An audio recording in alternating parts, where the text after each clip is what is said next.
안녕하십니까. 성기영의 경제쇼 아나운서 김기만입니다. 오늘과 내일 성기영 아나운서의 개인적인 사정으로 제가 함께 하겠습니다. 청년층의 체감 실업률과 고용률이 최근 4년 만에 가장 큰 폭으로 악화가 됐습니다. 지난 16일 통계청에 따르면 취업자가 지난해에 비해서 21만 명 이상 줄었고요. 고용률 역시 44.8%로 1.5%포인트 하락을 했습니다. 특히 구직 활동을 하지 않고 쉬고 있는 청년이 43만여 명에 육박하는 것으로 집계가 됐는데요. 점점 어려워지는 청년 취업 시장 살펴보고요. 전략적인 취업 준비는 무엇인지 알아보겠습니다. 지난 25일 한국은행이 기준금리를 3.0%에서 0.25%포인트 낮췄습니다. 2%대 기준금리는 2020년 10월 이후 2년 4개월 만인데요.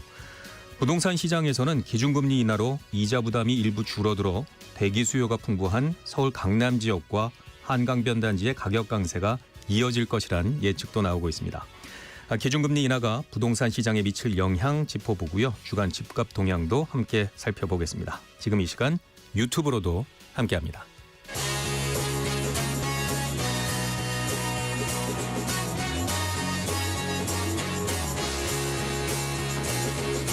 경제 시야를 넓혀드립니다. 투자의 지름길을 안내합니다. 돈 되는 정보를 발견하는 시간. KBS 1라디오 경제쇼.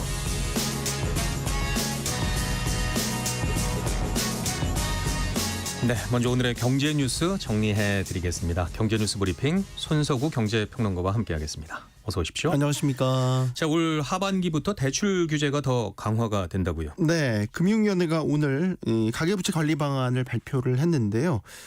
이걸 보면 대출 규제 일환인 스트레스 DSR을 현행 2단계에서 오는 7월부터는 3단계로 올립니다. 네. 이 DSR이라는 거는 이제 총부채 원리금 상환 비율을 말합니다. 나의 소득에 비해서 갚아야 될 대출 원금과 이자가 얼마나 되는지를 이제 비율로 따져서 그만큼만 대출을 해주는 제도인데, 쉽게 말해서 이제 차주가 빚을 갚을 수 있는 능력만큼만 대출을 해주는 것이고요. 네. 여기 이제 스트레스 DSR이라는 거는 미래 금리가 이제 변동할 것을 반영을 해서 대출 금리에다가 가상 금리까지를 더해서 대출 한도를 산출하는 제도가 되겠습니다. 그러니까 대출 금리의 미래 금리 변동성에 대한 리스크까지를 반영하는 이런 금리가 더해지는 거니까 한도가 줄어드는 그런 효과가 있는 거죠. 조금 더 까다로워지는 느낌이군요. 맞습니다. 이제 금융당국이 이 작년 9월부터 이 DSR 2단계 조치를 시행을 했고, 그 이에 따라서 이제 은행권 주담대나 신용대출 또 이금융권 주담대에 수도권은 1.2%포인트, 비수도권 지역은 0.75%포인트의 가상금리를 더 얹도록 적용을 하고 있습니다. 그런데 이제 이게 올해 3단계가 적용이 되면 이 가상금리 폭이 더 올라가는 거죠. 1.5%포인트로 올라가게 됩니다. 이전과는 그럼 어떤 차이가 나게 되는 건가요? 예를 들면 연소득 1억 원인 차주가 이 스트레스 DSR을 적용하기 이전에는 최대 받을 수 있는 대출 한도가 한 6억 6천만 원까지 30년 만기 분할상환 조건입니다. 이렇게 대출을 받을 수 있었다면 이제 3단계 스트레스 DSR이 실행이 되면 변동형 대출인 경우에는 5억 6천만 원으로 낮아지고요. 혼합형은 5억 9천만 원, 주기형은 6억 2천만 원. 그러니까 금리 형태에 따라서 최저 4천만 원에서 1억 원까지 대출 한도가 더 줄어들게 되는 효과가 나타납니다. 그렇군요. 가계 부채 규모가 늘어나지 않도록 전체 대출 증가율도 3% 선에서 관리를 하기로 했다고요? 네, 이게 그 GDP 대비 가계 부채 비율을 쉽게 말해서 이제 관리 기준으로 삼는데요. 올해 가계부채 증가율을 경상성장률 이내로 관리를 하겠다라는 방침입니다. 이 경상성장률이라는 거는 우리가 흔히 얘기하는 GDP, 그러니까 국내 총생산과는 조금 다른 개념인데, 이 물가가 오르는 정도를 같이 반영한 거예요. 이게 올해 전망치가 3.8%입니다. 그래서 금융당국은 올해 가계대출 총량도 1년 전과 비교해서 3.8% 늘어나는 정도로만 관리를 하겠다라는 기조를 갖고 있는 것이고요. 이 증가율 자체는 1년 전보다는 조금 늘어난 겁니다. 그래서 이제 한국의 GDP 대비 가계부채 비율, 아까 이 관리 기조라고 말씀을 드렸잖아요. 이 추세를 전반적으로 해서 낮추기 위한 그 과정에 있는 겁니다. 이게 2021년에는 그때 한참 집값 많이 올랐을 때였잖아요. 그때는 거의 100% 육박했었어요. 근데 이제 그 뒤로 이제 가계부채 관리를 엄격하게 하면서 점차 추세적으로 낮아져서 작년 같은 경우는 90.5%대까지 떨어졌거든요. 이걸 이제 올해도 비슷한 수준까지는 맞추겠다라는 목표인 거고, 장기적으로 보면 이 GDP 대비 가계부채 비율은 80% 수준까지 낮추겠다라는 게 10%를 더 낮추겠다. 네, 이게 예. 중장기 목표가 되겠습니다. 네, 그리고 이처럼 가계대출 전체 총량은 제한을 가하긴 하지만 수도권과 지방에 있어서는 좀 이원화를 합니다. 그래서 지방은 지금 부동산 경기가 많이 침체돼 있기 때문에 지방으로는 좀 원활하게 자금이 흘러 들어가게 하기 위해서 뭐 지방은행이라든지 이 금융권에는 여유 있는 대출 여력을 좀 부여를 하겠다. 그리고 수도권에는 반대로 유동성이 좀 유입되지 않도록 자금 공급 비중을 유지한다. 이런 방침도 내놨는데요. 차이를 두는군요. 예를 들면 이런 겁니다. 지방에 내가 부동산을 사겠다. 그래서 주담대, 주택담보대출을 받겠다라고 한다면 지방 부동산에 한해서는 대출 여력을 조금 확대해주는 이런 인센티브를 부여하는 것입니다. 그렇군요. 다음 소식 알아보죠. 가계의 소비 성향이 둔화한 것으로 나타났다고요. 네, 오늘 통계청이 발표한 게 작년 4분기 가계 동향 조사 결과인데요. 이 결과를 보면 작년 4분기 가구당 소득은 521만 5천 원으로 집계가 돼서 1년 전보다 3.8% 증가했습니다. 분야별로 봐도 뭐 근로소득, 사업소득, 이전소득 다 이런 것들이 골고루 한 2에서 5%씩 증가를 했고요. 물가 상승분을 반영한 실질소득 증가율도 2.2%. 이건 역시 3개 분기 연속 증가세에 있습니다. 이제 반면에 가구당 월 평균 소비 지출을 봤더니 작년 4분기에 290만 3천 원. 그래서 1년 전보다 2.5% 늘어나는데 그쳤습니다. 이 소비 지출 증가폭이 코로나19 팬데믹이 한창이었던 2021년 1분기 이후 가장 낮은 증가폭이 되겠습니다. 이에 따라서 이 소비 지출을 처분 가능 소득으로 나눈 게 평균 소비 성향이라는 건데 이게 69%, 1.1%포인트가 오히려 떨어졌어요. 그러니까 소득이 늘어난 것에 비해서 그만큼 소비는 늘지 않았다. 라는 거죠. 그러니까 돈을 번 것보다 좀 덜 썼다. 이런 의미로 보실 수 있습니다. 이게 작년 4분기 수치잖아요. 그러면 작년 12월에 비상계엄 사태가 있었지 않습니까? 그때 소비 심리가 크게 위축된 게 아마 영향을 미쳤을 것으로 보입니다. 그렇군요. 자, 인공지능 시대를 대표하는 기업이죠. 엔비디아가 실적을 발표를 했습니다. 많은 투자자들의 이목이 집중이 됐었는데 시장이 예상치를 웃도는 성적표를 내놨죠. 네, 걱정을 좀 했었는데 호실적을 내놨습니다. 이제 엔비디아가 지난 분기에 해당하는 그러니까 지난해 11월부터 올해 1월까지 실적을 집계한 결과고요. 매출은 393억 3천만 달러, 또 0.89달러의 주당 순이익을 기록했다고 발표를 했고요. 이거는 시장에서 사전에 집계했던 실적 예상치, 매출, 주당 순이익 다 크게 웃돈 것이고요. 또 미국 기업 같은 경우는 실적보다 중요한 게 이제 앞으로 어떤 실적을 낼 것 같다는 전망이죠. 네, 실적 가이던스를 또 내놓는데 이게 더 중요하게 여겨지는데 이것도 올해 2월부터 4월까지 매출이 430억 달러 안팎에 이를 것으로 예상한다. 이렇게 발표를 했어요. 이것도 시장 예상치보다는 2% 정도 더 높은 수치입니다. 여러 가지로 좋게 나왔군요. 그렇죠. 그러니까 지난 분기 실적도 앞으로의 실적도 다 시장 예상치를 가뿐하게 뛰어넘었으니까 엔비디아가 쉽게 말해서 나 아직 건재하다. 라는 거를 시장이 입증해낸 것이다 이렇게 볼 수 있겠고요. 이게 매분기 사실 두 자릿수 성장세를 이어간다라는 게 쉬운 게 아니에요. 어떤 기업이든 말이죠. 이거는 결국 인공지능 산업의 수요가 지금 최정점에 있다라는 것이고 그 가운데서도 엔비디아의 어떻게 보면 독점력을 보여주는 수치다라고 볼 수 있고 대단한 기업이면은 뭐 우리가 부인할 수 없을 것 같습니다. 네, 그럼에도 불구하고 많은 투자자들이 우려를 했던 것은 네.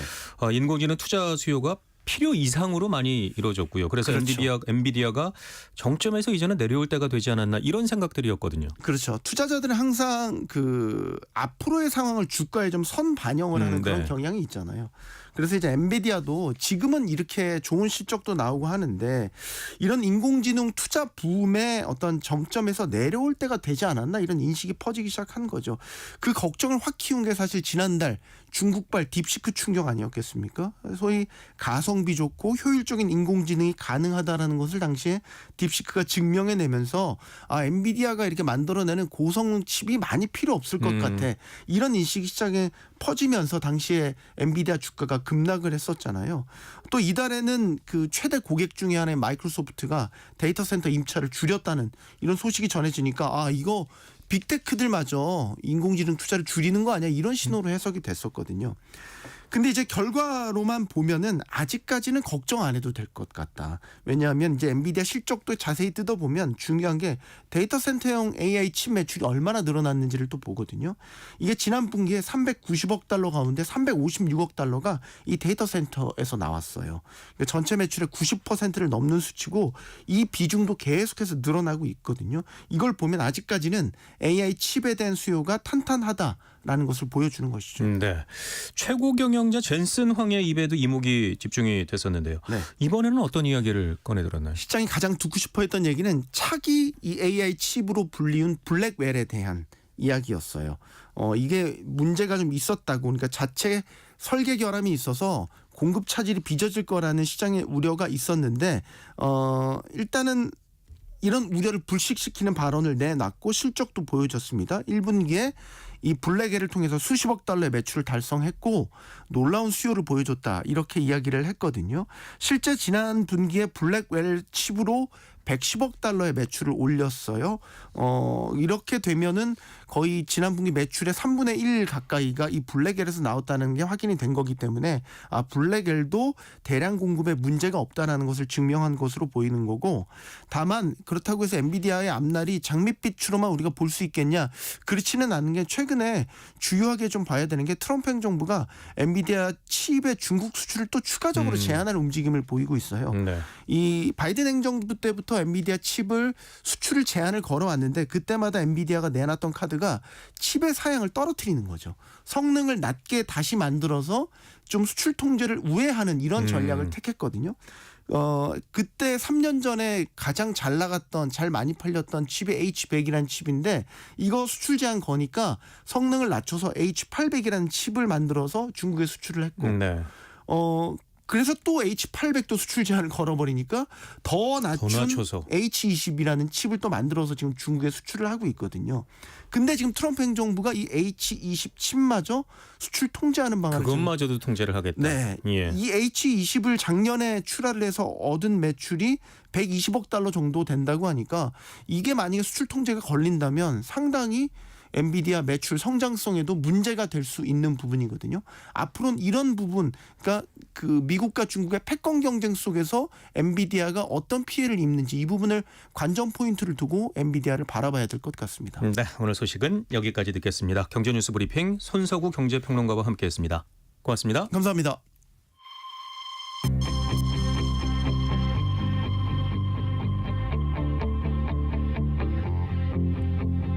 경제 전문가의 원포인트 레슨.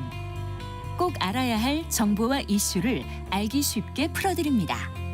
대한민국 경제 고수와 함께 투자의 맥을 짚는 KBS 일라디오 경제쇼. 진행의 성기영 아나운서입니다. 네, 지난달 통계청 발표에 따르면 청년층의 체감 실업률과 고용률이 약 4년 만에 가장 큰 폭으로 악화한 것으로 나타났습니다. 뚜렷한 이유 없이 구직 활동을 하지 않는 쉬었음 통계도 9개월 연속 증가를 해서 43만 4천 명을 기록했는데요. 여기에 오늘 한국경제인연합회가 조사한 내용을 보면 최근 경기 악화로 올해 기업들은 상반기 신규 채용을 줄일 것이라고 하는데요. 현장에서 느끼는 청년 취업의 어려움은 어느 정도인지, 또 취업은 어떤 전략으로 준비를 해야 할지 현장에서 청년들을 직접 만나는 전문가를 모시고 얘기 나눠보겠습니다. 취업 지원 서비스를 제공하는 진학사 캐치의 김정현 부문장과 함께하겠습니다. 어서 오십시오. 네, 안녕하세요. 김정현입니다. 네, 반갑습니다. 먼저 지난해보다 올해 청년 취업 시장 더욱 심각해지고 있다고 하는데 네. 어느 정도나 심각한 건가요? 방금 말씀해 주셨다시피 마침 오늘 이제 한국경제인협회가 그 상반기 신입 채용 계획을 발표했는데요. 네. 500대 기업을 조사했더니 61%가 올해 상반기 채용 계획이 없거나 미정이라고 발표를 했습니다. 이게 작년 대비하면 6% 정도 늘어난 수치예요. 그래서 기존에도 원래 이제 상반기 채용이 3월에 있고 하반기 채용이 보통 9월에 있는데 그 비율이 한 3대 7 정도 되거든요. 그래서 네. 원래 하반기 채용보다 상반기 채용이 좀 어려운 거는 맞는데 올해 같은 경우는 특히나 뭐 역대급 채용 한파 뭐 이런 말을 붙여도 좀 뭐 붙여도 될 만큼 좀 심각한 상황이라고 볼 수 있습니다. 실제로 저희가 얼마 전에 한 90년대생 취준생들 한 2,000명 대상으로 설문조사를 해보니까요. 한 55% 정도가 작년보다 취업이 더 어려울 것이라고 예측을 했는데요. 이 취업 과정에서 불안이나 뭐 무기력 같은 좀 부정적인 감정을 느낀다고 응답한 친구들도 많아서 종합해보면 지금 청년들이 느끼는 취업의 어려움이 정말 크다고 볼 수 있습니다. 네. 또 한 가지 눈여겨봐야 할 것이 그냥 쉬는 청년들이 점점 많아졌다고 하는데요. 왜 이런 현상이 발생하는 걸까요? 뭐 가장 큰 이유는 이제 당연히 원하는 일자리를 찾기 어렵다라고 생각하기 때문에 이제 그냥 쉬는 친구들이 늘어났다라고 볼 수 있는데요. 작년 7월 기준으로 한 44만 명, 이게 역대급 최대 인원인데, 근데 이제 좀 구체적으로 44만 명만 주목하실 게 아니고 상세를 좀 들여다 보시면은 그냥 쉬는 친구들 중에 대부분이 직장 경험이 한 번은 있었다라고 답했던 예. 좀 구직자들이 많은데 그중에서 특히나 직장을 다녔는데 90%가 중소기업을 다녔다라고 응답한 그런 내용들이 있었습니다. 그러니까 이 점을 좀 주목하시면은 실제로 취업을 했는데 이제 중소기업에 들어갔는데 나랑 좀 눈높이가 맞지 않아서 마음에 들지 그만두고 않는다. 그쵸. 더 이상 못 다니겠다. 네, 극단적으로 말하면 그렇게 해서 이제 그냥 쉬는 청년층으로 전환을 하는데 이 부분에 대해서가 뭐 한마디로 정의하자면 일자리 미스매치가 결국엔 그냥 쉬는 청년들을 만들었다라고 이렇게 정리를 하시면 될 것 같습니다. 네. 우리나라 청년층 대졸자 비율은 어느 정도나 되나요? 실제로 대학 졸업자 비율이 약 70% 정도로 OECD 국가들 중에서 저희가 1위거든요. 네. 그럼 잘 생각해 보시면 이제 요즘 친구들은 초등학교부터 시작해서 고등학교까지 부모님들이 전폭적으로 지원을 해 주셔서 좋은 환경에서 교육을 받고 입시를 치러서 대학을 진학하는 진학률이 말씀드린 것처럼 OECD 국가 중에서 1위 이를 만큼 높은 진학률을 가지는데요. 이러한 현상이 최근에는 이제 입시가 아니고 입사까지도 연결이 된다라고 보시면 될 것 같아요. 그러니까 좋은 대학을 나왔으니까 좀 좋은 직장, 소위 말하는 좀 대기업을 가기 위해서 또 이 치열하게 또 준비를 하는데 과거와 다르게 좀 경제적으로 당장 내가 대학을 졸업하면은 돈을 벌어야 한다. 이 세대는 아니거든요. 부모의 어떤 도움을 지원? 받고 그렇죠. 그리고 부모 입장에서도 내가 열심히 또 지원을 해서 공부를 시켜서 대학을 졸업시켰으면 그래도 이왕이면 좀 좋은 직장을 가서 그렇죠. 안정적인 좀 직업을 찾기 원하니 굳이 내가 만족스럽지 않거나 혹은 또는 눈높이에 맞지 않는 직장에 그냥 급하게 들어가는 것보다는 고르고 골라서 좀 괜찮은 직장을 들어가라라고 좀 준비를 지원해 주다 보니까 준비 기간이 점점 늘어나고 뭐 지금 평균적으로는 1년 이상 뭐 거의 14개월 정도까지도 지금 취업 준비 기간이 늘어났다라고 보시면 될 것 같습니다. 네. 그럼 그런 청년들은 앞으로도 뭐 구직 의사는 없다라고 생각을 하고 있는 걸까요? 네, 그럴 경우는 아예 그냥 지금 실제로 그냥 쉰다는 또 청년들 중에서 한 반 이상은 그냥 계속 쉬겠다라고 사실 좀 답하는 친구들도 많아요. 그래서 이 부분 같은 경우는 좀 사회적인 문제로까지 연결될 수 있다는 우려도 많이 하고 있습니다. 예. 또 오늘 한경연의 발표를 보면 기업들이 채용을 줄인다고 하는데 네. 올해 채용문은 얼마나 줄었다고 볼 수 있을까요? 뭐 실제로 아까 말씀드린 것처럼 이제 상반기 신입 채용 계획이 한 작년 대비해서 한 6% 정도 줄었다고 했는데 또 이제 고용노동부가 앞서 발표한 좀 자료가 있는데 24년 하반기부터 25년 1분기까지 기업들의 채용 계획이 전년 동기 대비해서 한 3.3만 명. 그러니까 약 6% 정도 비슷하게 줄었다라고 발표를 했고 이 부분은 근데 중소기업만 준 게 아니고요. 대기업도 한 2% 정도 채용이 줄었다라고 얘기를 하거든요. 네. 그래서 전체적으로 지금 규모 자체가 좀 많이 줄어들었다라고 보시면 될 것 같습니다. 기업들이 신입 채용을 줄이고 경력직 위주로 뽑는 이유는 결국 비용 절감 맞습니다. 때문이겠죠. 가장 큰 건 예. 인건비 문제가 가장 크다고 볼 수 있고요. 뭐 당연히 이제 장기적으로 좀 경기 침체 상황이기도 하니 그것도 당연한 거고 최근 들어서는 어쨌든 좀 국내 국외적으로 좀 불안한 정세가 있다 보니까 이 부분을 기업들이 좀 경영을 보수적으로 하겠다라고 좀 판단을 하신 것 같아요. 그러다 보면 일단 채용 예산을 삭감하게 되고 그러면 신입을 사실 채용하게 되면은 채용을 해서 또 교육하는 교육 비용이 들고 네. 또 열심히 교육시켜놔서 이탈하고 나면 또 그들에 대한 좀 비용이 그대로 날아가는 위험 부담이 기업들이 있거든요. 그러다 보니까 기존 직원들을 그냥 신입 누군가가 그만두더라도 그냥 기존 직원들을 활용해서 추가 채용을 하지 않거나 이제 소위 또 핀셋 채용이라고 퇴사한 자리만 이렇게 딱 뽑아가지고 뽑는 뭐 그런 방식의 채용들을 좀 기업들이 하고 있습니다. 네.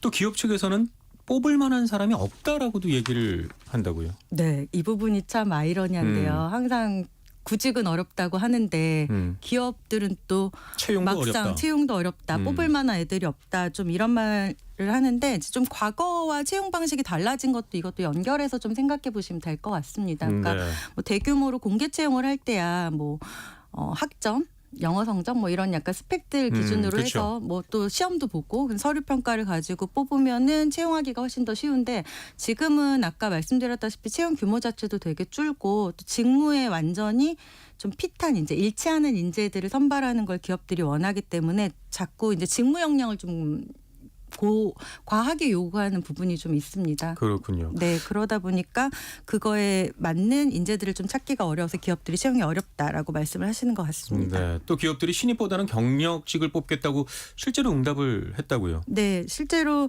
그 한국경영자총협회 조사에서 2024년 모두 채용 트렌드 발표한 자료가 있는데요. 모두 1위가 경력직 선호도 강화 현상이었습니다. 그래서 실제로 채용 시장에서 경력직 선호 현상이 정말 뚜렷하게 나타나고 있는데요. 국내 이제 대표적인 기업으로 저희가 이제 SK하이닉스 같은 경우에는 뭐 경력 2년에서 4년까지 뭐 주니어 탤런트 인재 전형을 뭐 수시로 채용하기도 하고 삼성전자 같은 경우에도 뭐 경력을 기존에 4년 이상에서 한 2년 이상으로 낮추는 것처럼 그러니까 과거 같으면 이제 경력을 채용한다 그러면 저희가 소위 뭐 한 과장급 정도 생각하죠. 맞습니다. 예. 그러니까 대리말 과장 저희 뭐 소위 뭐 5년에서 7년 정도 대리말 과장급 정도가 딱 투입하기 좋은 인재라고 생각했는데 그 경력 인재도 이제 점점 주니어로 좀 내려가고 5년 차 이하들도 좀 경력으로 생각해서 채용한다.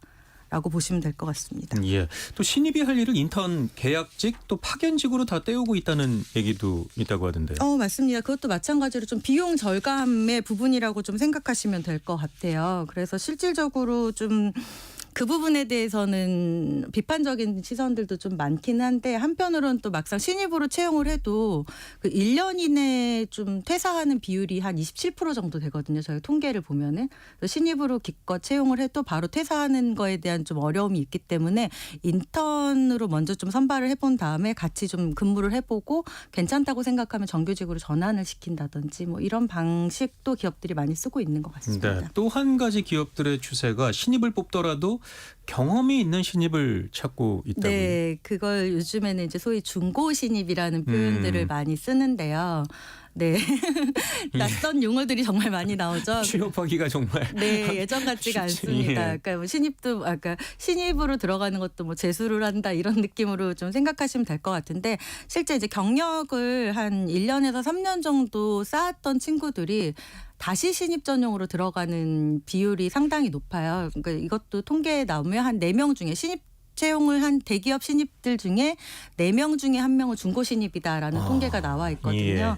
그래서 이런 부분을 선호하는데 뭐 기업이 선호하는 이유는 뭐 분명합니다. 당연히 이제 그냥 생신입으로 들어왔을 경우에는 직무 교육도 시켜야 되고 그다음에 이제 좀 적응하지 못하면 또 금방 퇴사하는 경우들도 생기고 하는데 아무래도 중고 신입으로 들어온 친구들은 네네 적응력도 빠르고 그다음에 이제 비용도 아무래도 연차가 높은 경력직보다는 아무래도 연봉이 좀 낮은 편이니까 그런 부분에서 유리한 점이 있기 때문에 기업들이 중고 신입을 선호하는 것 같습니다. 중고 신입만 지원 가능한 채용 전형도 있었다고요? 네, 지금 포스코가 현재 생산직 채용을 지금 선발 중에 있는 공고가 지금 있는데 하고 있군요, 현재. 올해 신설한 전형이 있어요. 그래서 오히려 이제 경력이 1년 이상인 친구들만 채용하는 전형이다. 그래서 완전 신입으로. 신입은 뽑지 않겠다. 네, 맞습니다. 대신에 신입으로 입사를 하게 되는 거죠. 그러면 중고가 아니면 신입은 합격은 어렵다는. 그 전형 자체는 아예 생신입은 경력이 없는 신입은 아예 지원 자체가 안 된다라고 보시면 될 것 같습니다. 그래서 네. 이 부분은 실제로 신입 채용 시장에서 좀 실무 경험이 갈수록 중요해지고 있기 때문에 기업들 같은 경우도 조금 이런 부분을 선호한다라고 보시면 될 것 같아요. 그런데 이런 트렌드가 일시적인 것이 아니라 앞으로도 계속 유지가 된다면 직장에 대한 충성도는 좀 낮아질 것 같고요. 이직도 더 빈번하게 일어날 것 같은데요. 네, 그냥 이거는 사실은 뭐 닭이 먼저냐 달걀이 먼저냐 이슈이긴 한데 네. 이직 문화가 예전처럼 평생 직장 개념이 아니고 뭐 당연히 들어가서 몇 년 안에 내가 또 경력 쌓고 이직하는 문화가 뭐 최근 한 5년 정도 팬데믹 이후에는 너무 자연스러운 현상이 됐잖아요. 그러니까 기업 같은 경우에도 그걸 좀 받아들이고 있는 것 같아요. 어차피 좀 이직을 자주 한다면은 네. 경력 있는 친구들을 좀 뽑겠다라고 생각하시면 되고 당연히 뭐 그렇게 들어온 친구들도 마찬가지로 오래 근무 안 하고 금방 다시 이직할 수도 있다라는 좀 부정적인 인식을 가질 수도 있는데 또 역으로 생각하면은 기업 입장에서 좀 비용 절감 차원에서는 조금은 그래도 직장 생활에 경험 있는 친구들이 들어오고 직무도 조금 익숙한 친구들이 들어오면은 아무래도 효율적으로 인력 운영을 할 수 있다는 좀 네. 강점도 있습니다. 여기에 또 한 가지 정년 연장이 한창 이슈인데요. 네. 정년이 연장이 되면 청년 취업난은 더 심각해지는 것 아닌가요? 당연히 말씀처럼 정년 연장하고 청년 고용은 좀 민감하게 서로 연결돼 있는 문제이긴 한데 이것도 저희가 최근에 한 90년대생 1,500명 정도 대상으로 청년층을 대상으로 정년 연장 찬반 조사를 한번 해봤는데요. 결과가 좀 의외로 정년 연장 괜찮다라고 생각한 친구들이 한 46%. 반. 그렇죠. 반 정도가 됐었어요. 그러니까 이 부분에 대해서는 의외로 좀 반반 입장이 나왔고 또 기업 입장에서도 사실은 좀 반반 입장이 있습니다. 근데 이제 기업 입장 죄송합니다. 기업 입장에서는 근데 오히려 기존 경력직들이 자리를 차지하고 있으면은 좀 젊은 친구들 선발하기 어렵기 때문에 기업 입장에서는 좀 정년 연장을 좀 꺼려하는 분위기가 있습니다. 최근에는 뭐 퇴직 기간도 3말4초 얘기도 나오고 점점 저희는 이미 30대 희망퇴직 받는 거는 이미 일반적인 얘기가 됐기 때문에 좀 뭐 그런 부분에서는 약간 구직자와 기업 입장에 좀 차이가 있는 것 같습니다. 듣는 것만으로도 참 답답함이 느껴지고요. 네. 여러모로 어려운 상황 같은데. 맞습니다. 그러면 취업 준비생들은 어떻게 이 상황에 대비를 하는 게 좋을까요? 사실은 이제 예전하고 다르게 어떤 스펙을 쌓는다라든지 무엇을 해야지 취업이 잘 된다라고 말하는 단계도 이제 좀 지나간 것 같아요. 그래서 네. 좀 현실을 좀 냉정하게 바라봐야 될 것 같고 취업 전략도 이제는 바뀔 시점이 좀 된 것 같습니다. 그러니까 조금은 뭐 좀 냉정하게 말씀드릴 수 있지만 대기업만 바라보다가 좀 취업 시기를 놓칠 수 있다라는 좀 말씀을 드리고 싶고요. 냉정한 자기 객관화가 필요한 시점이 아닌가라는 말씀을 드리고 싶은 게 사실은 현실적으로 대기업 가는 게 좋기는 하지만 여러 가지 면에서 연봉이든 복지든 면에서 근데 한국 직장인의 87%는 중소기업에 근무를 하고 있습니다. 그러면 결국에는 13%밖에 대기업이나 중견기업을 입사하지 못한다면은 이 부분에 대해서는 본인이 대기업에 입사할 수 있는 스펙인지를 좀 점검을 하고 그리고 그런 판단을 하고 취업 시장에 좀 뛰어드는 게 필요할 것 같고요. 막연하게 이제 기준을 높게 잡고 기간을 오래 가져가는 것보다는 아까 말씀드린 대로 중소기업에서 경력을 쌓고 대기업으로 이런 뭐 이제 계단형 이직이라고 하거든요. 그렇게 점프해서 이직하는 게 요즘 취업 시장에서는 그렇게 뭐 낯선 일이 아니고 대부분이 좀 그런 식으로 본인들의 커리어를 쌓아 나가고 있기 때문에 그런 방식을 선택하셔가지고 첫 직장이 곧 끝까지 내가 정년퇴직할 직장이 아니라는 게 요즘 현실인 거잖아요. 그래서 그렇게 준비를 하시면 어떨까 싶습니다. 네. 그런데 또 첫 회사를 중소기업으로 시작을 하면 연봉을 올려서 이직하기가 쉽지 않다는 말도 있거든요. 네. 취업난 속에서 차선책으로 중소기업을 선택하는 것이 뭐 정말 취업자 입장에서는 장기적으로도 좋은 선택이 될 수 있을까요? 이 부분도 당연히 그런 걱정들을 많이 하세요. 그러니까 뭐 대기업은 초봉이 한 5점부터 시작을 하는데 네. 중소기업은 초봉이 한 3점대면 초봉부터가 한 2천 정도 차이가 나니까 내가 그럼 이렇게 들어가서 얼마나 더 올라갈 수 있을까라는 고민을 하는데 이것도 실제로 제가 현장에서 봤을 때는 좀 그렇게 어려운 건 아닙니다. 그러니까 어떤 기업에서 어떤 경험을 쌓느냐가 좀 중요한 것 같아요. 예를 들어서 말씀드리면 대기업을 입사하게 되면 결국에는 그 연차나 부서에 따라서 할 수 있는 일이 좀 제한적이거든요. 그럼 경험 자체가 좀 제한적이기 때문에 내가 내 커리어 면에서는 이게 꼭 좋은 선택이냐를 보는데 스타트업을 들어갔다라고 생각하면은 내가 저연차여도 되게 넓은 그렇죠. 범위 업무들을 경험할 수 있고 또 책임감 있게 프로젝트 같은 걸 또 진행해 볼 수가 있거든요. 그럼 그런 경험을 가진 친구들이 역으로 대기업에 경력직으로 지원했을 때는 이직이 되게 쉽게 되는 경우가 장점이 있고 있겠군요. 네, 연봉이 또 많이 오르는 경우가 있고 또 반대로 역으로 또 대기업에 다니던 친구들도 좀 그런 거에 갈증이 있어서 스타트업 쪽으로 이직을 해서 또 다른 이점을 또 많이 갖는 경우들도 있죠. 뭐 인센티브를 많이 보장을 받는다든지 뭐 그런 케이스들도 있습니다. 그래서 네. 그렇다면 취준생들이 필수적으로 좀 챙겨야 하는 예, 비공식적인 공식적이 아니라 비공식적인 네. 전략이 있을까요? 뭐 예전 같으면은 뭐 영어 성적을 따세요 뭐 이런 얘기도 하겠지만 요즘 공식적인 거고 그거. 네, 전혀. 그리고 사실 요즘 또 의미도 없고요.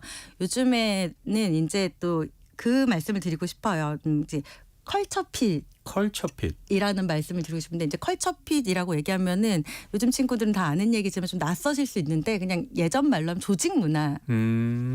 어떤 회사인지 문화가 어떤 회사인지 어떤지. 문화적으로 어떤 회사인지 그리고 이 회사의 구성원들이 어떤 식으로 회사 생활을 하는지에 대한 건데 이게 왜 더 많이 중요해졌냐면은 아까 말씀드리다시피 금방 퇴사를 하고 금방 이직을 한단 말이에요. 그럼 기업에서도 채용을 할 때 금방 그만두는 친구들 뽑기보다는 그래도 조금이라도 오래 다닐 친구들을 뽑고 싶거든요. 그래서 그렇죠. 이 친구가 우리 회사의 컬처핏과 맞느냐를 되게 많이 이야기를 하는 편이에요. 그래서 그 부분을 면접에서 많이 중요하게 생각을 하는데 이걸 확인하실 수 있는 거는 요즘 자료들이 많이 나와 있으니까 뭐 기업의 조직 문화에 관련된 자료라든지 뭐 현직자 리뷰 같은 자료들을 많이 찾아보시면 됩니다. 예.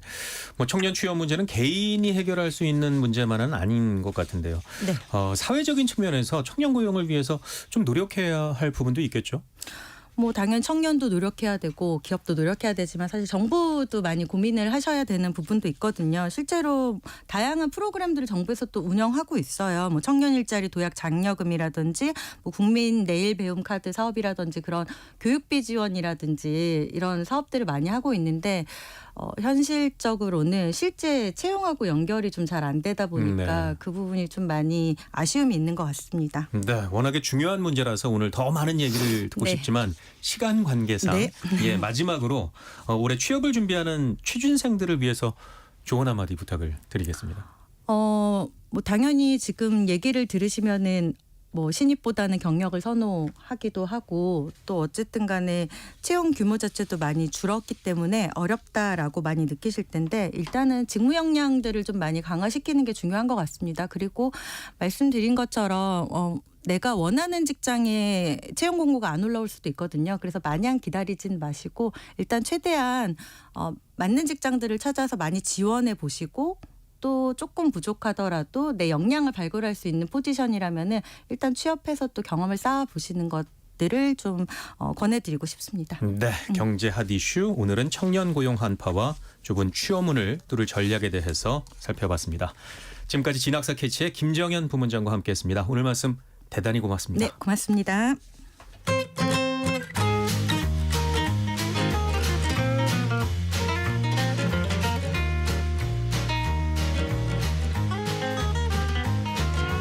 경제 맛집 투자 핫플. 지금은 돈 벌기 딱 좋은 시간. KBS 1라디오 경제쇼.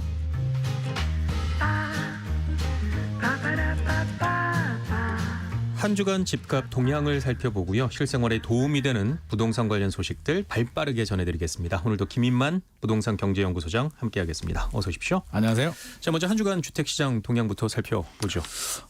부동산 시장이 굉장히 뜨겁게 반응을 하고 있는데요. 서울이 좀 많이 올랐습니다. 0.11%까지. 지난주가 0.06%였는데요. 이번 주가 0.11%니까 한 주 만에 0.05%포인트나 쭉 뛰어 올랐고요.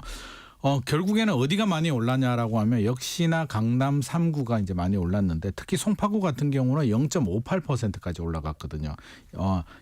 지난주가 0.36%였는데요. 이번 주는 0.58%까지. 저는 0.58%라는 통계를 본 적이 없는데요.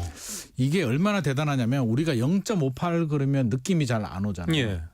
아니 집값의 0.58%가 많이 올랐나? 그 정도 뭐 이런 느낌 이거든요. 그런 느낌인데 이게 주간 변동률입니다.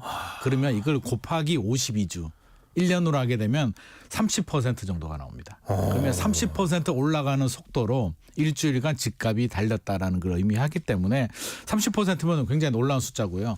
이게 강남 3구에서 그치면 되는데 전반적으로 강동구라든지 다른 용산구로도 지금 조금씩 상승세가 확산이 되고 있기 때문에 서울시나 국토부는 좀 긴장을 좀 해야 될 것 같고요. 뭐 나머지 수도권 지역들 경기도나 인천, 지방은 또 잠잠합니다. 여전히 마이너스 수준 유지하고 있기 때문에 서울만 특히 강남 3구만 이렇게 뜨겁다는 점.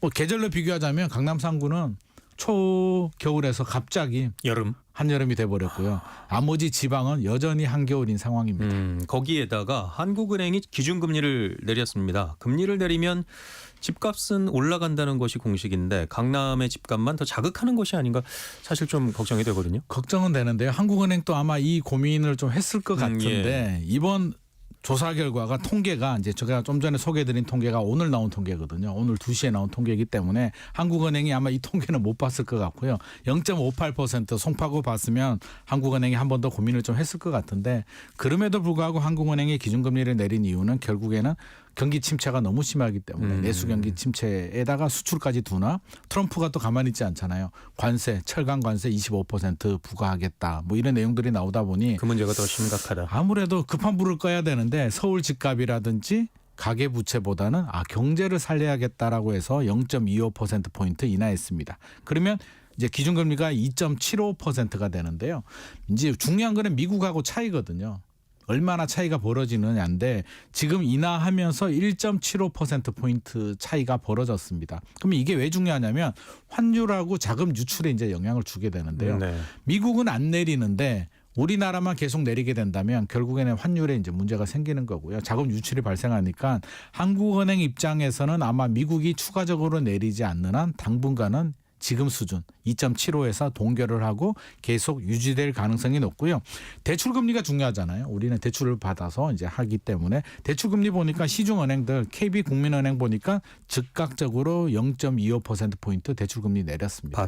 바로 내렸습니다. 그러면 추가적으로 대출금리가 더 내릴 수 있느냐인데 제가 KB에 확인을 해보니까 그럴 계획은 아직은 없다라고 얘기를 하고 있고요. 하반기에 기준금리 만약에 더 내린다면 추가 인하를 하겠으나 당분간 대출금리도 0.25%포인트 인하한 데서 만족을 좀 해야 될 것 같고 그러면 부동산 시장은 이제 어떤 영향을 주느냐인데 사실 우리 예상했거든요. 2월 금통위 때 1월에 안 내렸기 때문에 2월에 0.25%포인트 내리기를 예상은 했는데 하필이면 토지거래가구역 풀리면서 강남 쪽이 또 집값에 불이 붙은 상황에서 이게 또 금리가 내렸기 때문에 또 복합작용이 좀 되지 않을까 좀 걱정되는 부분이 있습니다. 예.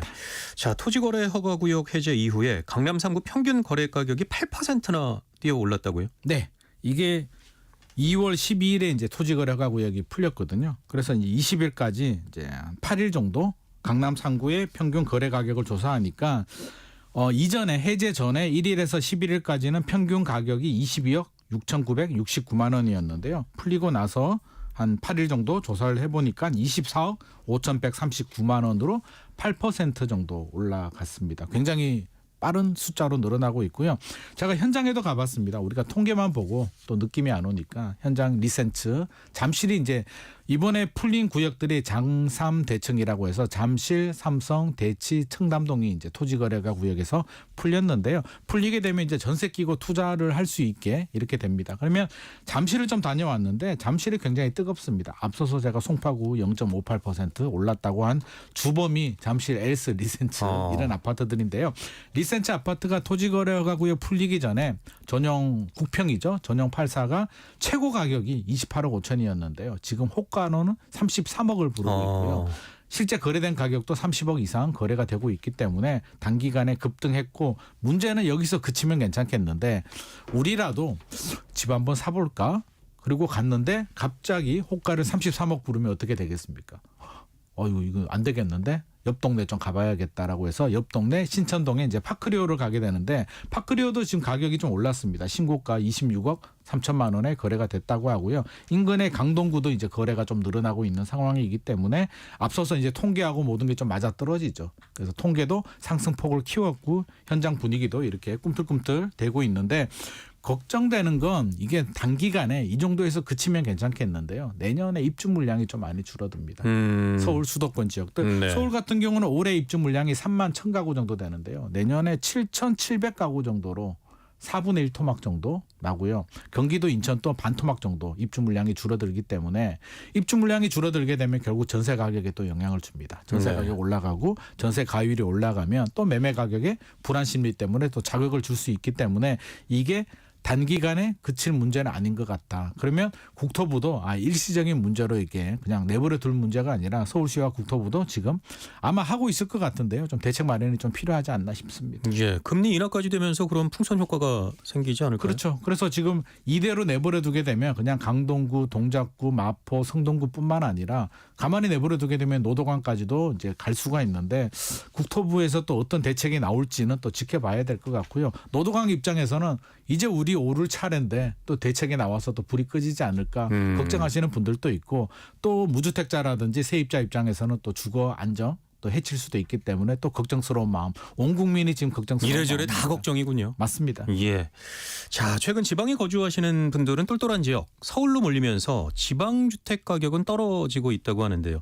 미분양 문제까지 더해져서 지방 부동산 시장은 살아날 기미가 안 보이고 있죠. 안 보입니다. 최근에 뭐 정부 대책도 이제 나오긴 했는데 역시나 또 걱정이군요. 예, 이래나 저래나 지방이 사실은 더 걱정이죠. 올라도 걱정, 내려도 걱정인데 최근에 제가 어제 이제 택시를 탔는데요. 택시 기사분이 제가 타기 전에 부산에서 올라온 손님을 이제 태웠다고 합니다. 그래서 이제 이런저런 얘기를 나눴는데 상가 공실도 많고 아파트도 가격도 많이 떨어지고 굉장히 심각하다라고 하는데 실제로 통계도요. 부산에서 부자 동네가 해운대잖아요. 예. 해운대가 앞서서 우리 강남은 뭐 송파구는 0.58% 올랐다고 했는데 해운대는 마이너스 0.12%입니다. 0.1% 이하로 떨어지게 되면 우리가 하락이라는 표현을 쓰는데 해운대 부산 평균보다도 부산의 부자 동네 해운대가 집값이 더 많이 떨어지고 있고요. 공실들도 많이 생기고 또 이게 뭐 홈플러스라든지 이런 또 뭐 이마트 이런 마트들도 장사가 안 돼서 그 자리에 주상복합을 짓는다든지 이런 변화들이 있습니다. 그래서 지방은 미분양도 늘어나고 전국 미분양, 중공업 미분양의 80%가 지방입니다. 그래서 특히 저는 걱정이 되는 게 최근에도 저한테도 이제 이렇게 연락이 오는데요. 지방에 있는 아파트라든지 뭐 땅 건물을 가진 자산가들이 불안하잖아요. 그러다 보니까 똘똘한 지역, 똘똘한 한 채라고 인식이 되는 서울 쪽으로 또 많이 유입이 되고 있는데 지방 입장에서는 자금 유출이 발생하면서 지금 배에 고파서 지금 죽을 지경이고요. 서울 같은 경우는 또 유입이 되면서 배 터져서 죽을 지경이니까 양극화가 너무 심해지고 있는 굉장히 어려운 상황입니다. 부산만의 현상은 아닐 것 같은데요. 부산, 대구 뭐 모든 지방이 다 대구도 힘듭니다. 그런가요? 대구도 힘들고요. 광주도 힘들고요. 세종도 힘들고요. 지방 중에서 그렇게 지금 그나마 분위기 좋은 데는 충북 정도? 충북에는 이제 일자리 때문에 좀 괜찮은데 전체적으로는 굉장히 어려운 상황입니다. 자, 또 알아보죠. 시공능력 평가 71위 삼부토건이 법정 관리를 신청을 했습니다. 건설업계의 자금 고갈 문제가 신탁사로 불똥이 튀면서 신탁사 손실도 눈덩이처럼 커지고 있다고 하는데요. 얼마나 심각한 상황인가요? 이게 결국에는 이제 미분양 문제하고 좀 맞물려 있죠. 미분양 문제가 해결이 안 된다는 얘기는 우리가 건설을 할 때 자기 돈으로 지으면 부도가 나면 어떻게 되겠습니까? 나 혼자만 이렇게 부도가 나는데 우리가 돈이 없다 보니 시행사가 돈이 없다 보니까 이제 PF 대출을 일으키게 되잖아요. 그리고 대출을 해주는 곳들도 이제 못 믿잖아요. 시행사 규모가 작다 보니까 못 믿으니까 신탁사나 시공사한테 이제 연대 보증을 쓰라고 합니다. 책임 준공을 하라고 하는데 그 여파가 이제 미분양, 중공업 미분양이 늘어나게 되면 결국에는 대출 상환이 안 되는 거고요. 책임 준공하는 시공사나 신탁사한테 이제 불똥이 튀는데 부동산 신탁사 대출 채권 대손 충당금 규모가 1년 만에 1.8% 정도 늘어났다고 합니다. 신탁사한테도 이제 불똥이 튄다는 얘기고요. 한국 부동산 신탁 같은 경우는 2023년 말에 36억이었는데요. 지금 1년 만에 369억으로 10배 정도 늘었고요. 나머지 신탁사들도 지금 굉장히 어려운 상황인데 이게 단기간에 해결이 안 되다 보니까 돈을 대주든 자금 대주든 대주단에서도 이제 법적 책임까지 신탁사한테 떠넘기는 상황이니까 신탁사까지도 이제 부실화되는 이게 신탁사가 자금 관리를 하고 책임을 져야 되는데 신탁사까지도 부실화되고 있기 때문에 건설업계의 위기가 지금 금융사까지 번지는 상황입니다. 그래서 우리가 서울 집값만 보면 부동산 시장 좀 괜찮은 건가? 라는 생각이 드는데 서울, 강남만 굉장히 뜨거운 여름이고요. 지방도 한겨울, 건설업계도 한겨울, 신탁사도 한겨울입니다. 예. 자, 서울시가 토지 소유주 간 용적률을 사고 팔 수 있는 용적 이양제를 올해 하반기부터 도입을 하겠다고 하는데요. 용적률이라는 것이 건물을 얼마나 많이 짓느냐의 기준이 되는 건데 어떻게 거래를 한다는 건가요? 일단 용적률의 개념을 좀 우리가 좀 살펴봐야 되는데요. 이제 땅이 있으면 누구라도 내 땅에 많이 높게 개발을 높게 하고 싶잖아요. 예. 근데 모든 사람이 다 높게 개발하면 어떻게 되겠습니까? 아파트를 예를 들어서 뭐 우리가 한 15층, 20층짜리 아파트인데 우리는 100층까지 지어야 되겠어라고 하면 빽빽하게 이렇게 개발이 되잖아요. 그래서 아파트는 주거 지역은 삶의 질, 쾌적성이 중요하기 때문에 200%에서 300%까지. 이게 무슨 말이냐면 땅의 면적 대비 200에서 300%까지 건물을 높게 지으라는 얘기고요. 네. 강남역 사거리 같은 또 여의도 같은 곳에 땅값 비싼 동네에 용적률 200%만 개발하라고 하면 얼마나 큰 손실이겠습니까? 거기는 고층 빌딩을 지어야 되니까 상업 지역들은 최대 1300%까지 올릴 수 있게 해줍니다. 이게 네. 용적률인데 용적률 법적 상한 용적률이 있기 때문에 우리가 개발하는데 더 높게 짓고 싶을 수도 있잖아요. 여의도나 강남 같은 경우는. 근데 법이 딱 막혀 있으면 어떻게 하느냐. 이게 용적률 TDR이라고 합니다. 도시 용적 이양제라고 하는데 용적률을 사오는 겁니다. 누구한테 사오냐면 예를 들어서 고궁에 문화재 주변에 높게 지을 수는 없잖아요. 경관지구라든지 고도 제한이 걸리는 지역에 우리가 돈 줄 테니까 용적률 좀 줘봐. 네 거 사서 우리가 여유가 더 높게 있으니까. 지을게. 예. 그럼 여기는 돈 받아서 좋고 올리는 곳은 높게 지어서 좋기 때문에 서로 트레이드할 수 있는 그걸 TDR 트랜스퍼 오브 디벨롭먼트 라이츠라고 하는데요. 우리나라는 이제 처음 도입이 되는데 사실 일본이나 뉴욕 같은 경우는 또 많이 적용을 하고 있다라고 이미 합니다. 적용을 해봤군요. 이미 하고 있습니다. 예. 도쿄의 그랑도쿄 같은 경우는 인근의 지하철역에 용적률을 사서 1300%까지 올렸고요. 뉴욕에 있는 뭐 이게 네 번째로 높은 빌딩이라고 하는데요. 원밴드 빌트 같은 경우는 3000%까지 마천으로 엄청나게 올렸는데 역시 인근에 있는 또 지하철역의 용적률을 샀다고 합니다. 그래서 높게 지을 수는 있는데 우리나라는 이렇게 3000%까지 지을 수는 없고요. 법정 상한 요율까지만 지을 수는 있습니다. 그러면 1300%인데 여러 가지 규제 때문에 이제 그걸 못 찾아 먹는 게 있는데 사면은 이렇게 올릴 수 있게 서울시에서 하반기부터 해주겠다는 건데요. 현실적으로는 또 이해관계가 복잡하겠죠. 얼마 줄래? 우리는 안 팔래? 주민들까지 이해관계가 복잡하기 때문에 이게 현실에서 적용이 될지 안 될지는 앞으로 좀 더 지켜봐야 될 것 같습니다. 예, 감면해 주기로 한 세금 규제 완화도 제대로 안 되고 있는 상황에서 용적률 거래도 쉽지는 않을 것 같은데요.